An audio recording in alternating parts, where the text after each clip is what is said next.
Olá, boa tarde. Está no ar o Justiça Agora. O ministro Ricardo Lewandowski, do Supremo Tribunal Federal, negou o habeas corpus da defesa do médico Luiz Antônio Bruniera para rediscutir a pena dele por tentativa de homicídio duplamente qualificado de um paciente internado na clínica de repouso do médico, na cidade de Garça, São Paulo. O crime foi em 1999. Bruniera foi condenado pelo Tribunal do Júri a 8 anos e 3 meses de reclusão em regime inicial fechado. No Tribunal de Justiça de São Paulo, a pena foi reduzida para 5 anos e 3 meses, mantido o regime fechado. O crime foi descoberto depois que uma enfermeira denunciou no Conselho Regional de Enfermagem que o paciente, que era diabético, passou a ingerir doces, refrigerantes, frituras e massas quase que diariamente, logo após fazer um testamento em favor da clínica.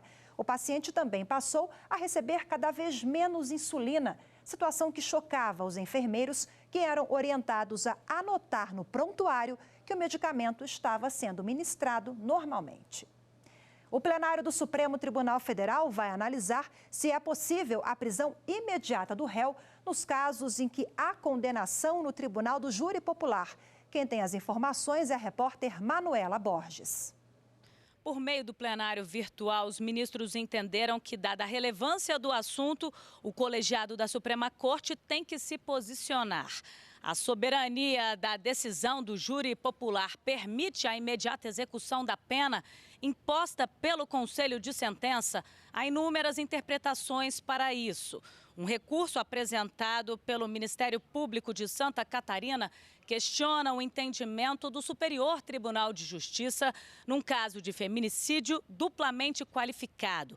Para o STJ, a prisão após a decisão do júri não deve ser automática, sem que hajam elementos que justifiquem um encarceramento do réu até que todos os recursos sejam julgados. O que está em jogo é a presunção de inocência e a soberania da decisão do júri popular, que não pode ser alterada pelos tribunais conforme prevê a Constituição. O julgamento ainda não tem data marcada e deve pacificar o entendimento sobre esse assunto em todo o país.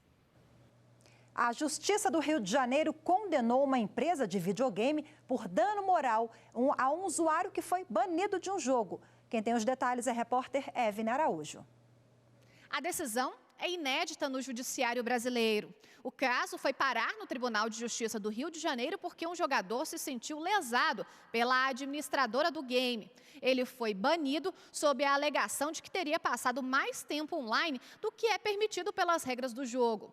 O magistrado que analisou o caso entendeu que a empresa não conseguiu provar a ilegalidade e o banimento causou prejuízos à imagem virtual do rapaz diante dos outros competidores.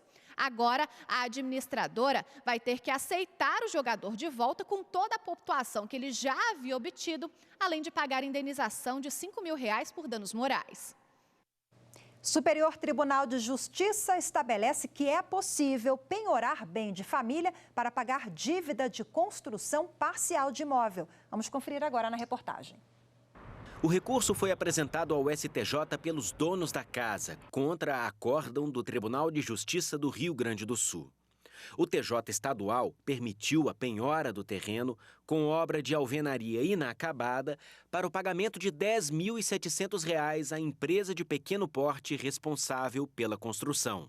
Os proprietários alegaram que a casa, embora parcialmente construída, já servia como residência e, por isso, o terreno não poderia ser penhorado. Mas o relator no STJ, ministro Marco Buzzi, explicou que uma lei de 1990 prevê exceções a essa regra de impenhorabilidade. Parcelar o pagamento da obra é uma delas. Para o ministro Marco Buzzi, impedir a penhora resultaria em enriquecimento indevido, com prejuízo insuperável ao prestador de serviço. A quarta turma do STJ negou o recurso dos donos do imóvel e confirmou o acórdão do Tribunal de Justiça do Rio Grande do Sul, que permitiu a penhora do terreno.